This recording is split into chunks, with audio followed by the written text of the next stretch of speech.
Olá, queridos alunos do Centro de Ensino Médio 2 do Gama, bom dia. Eu sou o professor João, de História, e vamos iniciar a nossa semestralidade com essa aula introdutória sobre o grande século XIX, o breve século XIX, no dizer do historiador Eric Hobsbawm, uma era de extremos. E para estudar História, a gente dá um passo atrás para entender os antecedentes. E essa aula de hoje é esse passo atrás. É uma aula introdutória sobre a Idade Moderna que vai, com seus caminhos e descaminhos, desembocar no século XIX, que preparará o planeta para os grandes eventos dos séculos XX e XXI. Eventos positivos e negativos, como, por exemplo, a Primeira e a Segunda Guerra Mundial e a Guerra Fria, que estudaremos no terceiro ano, ou o Brasil transformado em república, que também é matéria do terceiro ano. Mas nos segundos anos que vocês estudam, o grande século para conhecimento é o século XIX, quando o Brasil viveu sua fase imperial, com dois reis, Dom Pedro I e Dom Pedro II. Mas nós vamos dar um passo atrás hoje, fazendo a introdução, falando dos séculos XV, XVI, XVII e XVIII, brevemente, porque todos vocês já estudaram e já conhecem esse período. Pois bem, as contradições do sistema colonial vão dar início ao nosso curso. Mas antes, um esclarecimento. Vocês vão me acompanhar tanto na plataforma Google Class quanto no meu canal no YouTube. E o curso inteiro são 4 aulas, divididas em partes, parte 1, parte 2, etc. Nós vamos iniciar pela parte 4, pela aula 4, por um motivo simples. Todo o seu curso vai ser virtual.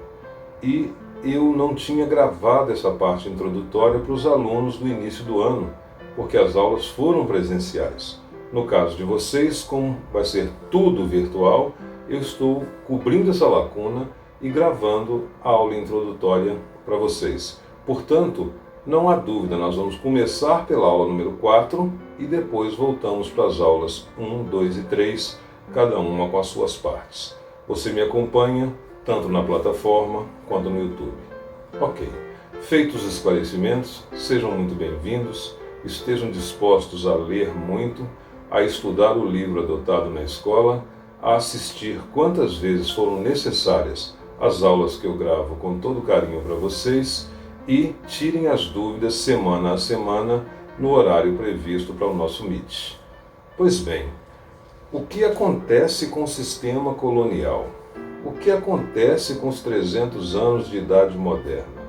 O absolutismo e o mercantilismo são a cara forte da Europa, o eurocentrismo, que garante uma primazia das metrópoles sobre as colônias. O Brasil é prova disso. O Brasil se transformou em colônia de Portugal e vocês já estudaram isso no primeiro ano. O que é importante frisar aqui? Analisar a atuação dos movimentos sociais e as mudanças e rupturas no processo de disputa pelo poder. A burguesia salta aos olhos porque a burguesia nasceu na Idade Média e precisou fazer uma aliança com os reis para garantir melhores condições de comércio de longa distância, a partir das grandes navegações. Essa aliança criou nações superpoderosas que praticavam o exclusivo comercial, as grandes navegações e a concentração do poder nas mãos do rei. A essa prática política, vocês deram o nome de absolutismo. E nós temos o absolutismo inglês e o francês nas mãos da rainha Elizabeth I e do rei Sol Luís XIV da França, seus expoentes máximos. Daí chamamos de absolutismos clássicos, essa grande interferência do Estado em todos os assuntos.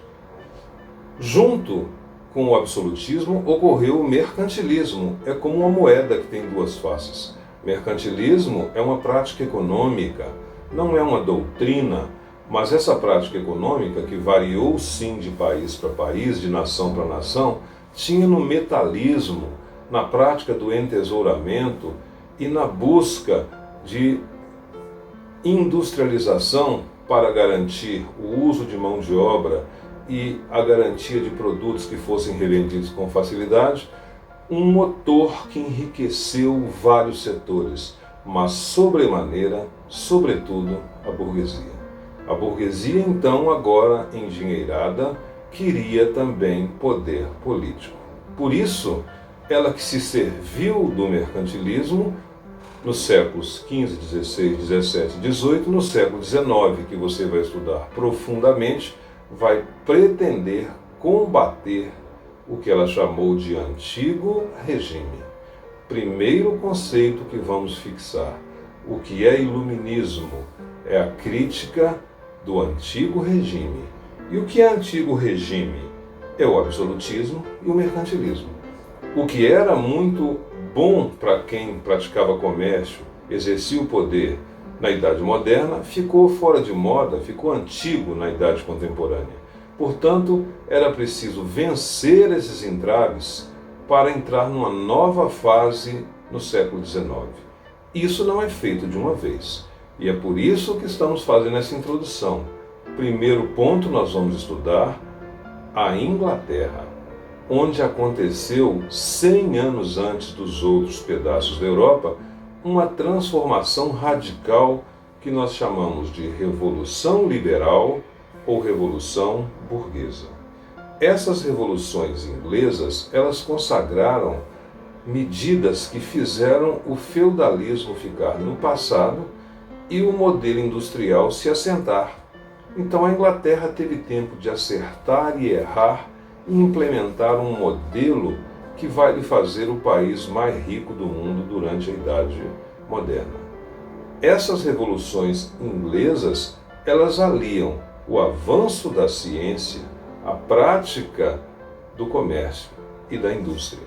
E, portanto, essas revoluções liberais, elas vão fazer com que a Inglaterra destoie do resto da Europa.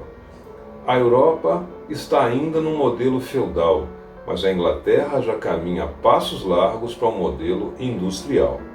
Essas revoluções burguesas, que a gente chama de liberais ou de pré-liberais, elas tratam de conferir à Inglaterra um modelo mais dinâmico, um modelo que garante mais rapidamente um controle das atitudes a partir do parlamento, um rei que tem que estar afinado com a burguesia e não mais um rei absoluto, como nos tempos da Idade Moderna.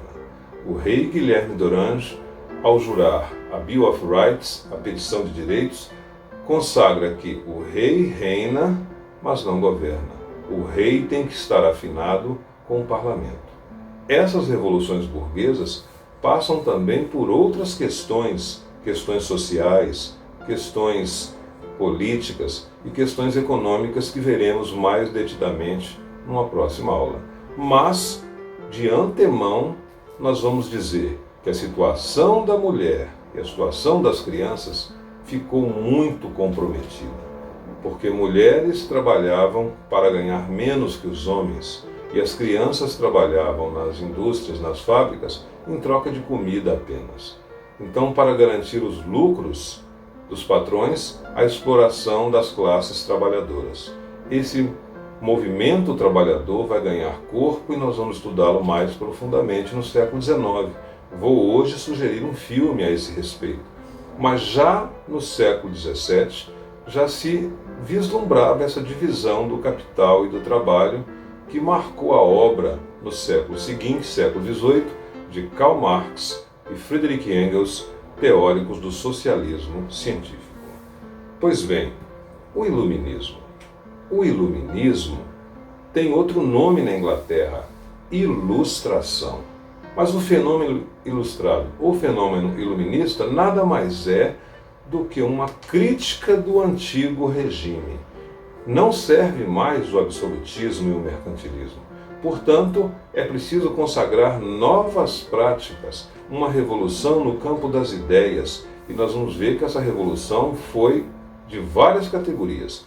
Mas quem vence a revolução, notadamente, sem nenhuma sombra de dúvida, é a burguesia, que já tinha poder econômico e no século XIX vai alcançar também poder político. Então os nobres fazem parte dessa mudança, As populações camponesas, os trabalhadores fazem parte dessa mudança, as mulheres fazem parte dessa mudança, todos os setores sociais participam, mas quem é que ao final se beneficia mais? A burguesia. E até hoje, quem é a senhora do mundo capitalista? A burguesia, ou seja, os detentores do capital. Portanto, esse iluminismo, essa revolução no campo das ideias, vai ser consagrado em vários livros e nós vamos comentar na próxima aula alguns deles, como, por exemplo, a tripartição dos poderes, como, por exemplo, a busca da dignidade humana e da democracia, como, por exemplo, a questão que veio parar até no Brasil quando fizemos a nossa independência aqui, imitando movimentos europeus. O iluminismo, portanto, não é uma revolução na prática, é uma revolução filosófica, é uma revolução no campo das ideias, e essas revoluções consagram 3 ismos que o estudante do segundo ano tem que mergulhar profundamente ao ler o livro adotado na escola e outras bibliografias também.